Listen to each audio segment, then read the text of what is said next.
আমরা যেটা বলছি সেটা হচ্ছে এই রিপাবলিক ফেল্ড, এটা বারবার আপনার সেই ৭১-এর মুক্তিযুদ্ধের পর থেকে আমাদের বিভিন্ন পর্যায়ে এটা ফেল করেছে, বিভিন্ন জায়গায় বিভিন্ন সময় ফেল করার কারণ ছিল এটার ভিতর যে ফেসিবাদী যে ইনস্ট্রুমেন্টগুলো ছিল সেটা এখনো বহাল আছে, আমাদের সকল ইনস্টিটিউশনগুলো ধ্বংস করে ফেলা হয়েছে।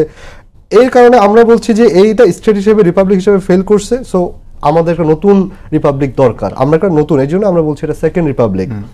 এবং আমরা বলছি নতুন সংবিধানের কথা যেটা আমরা লিখতে চাই, আমরা যদি জনগণের ম্যান্ডেট পাই। এটা যদি বিএনপি রাজি না হয় আপনারা কিভাবে নতুন না, এটা হচ্ছে যদি আমরা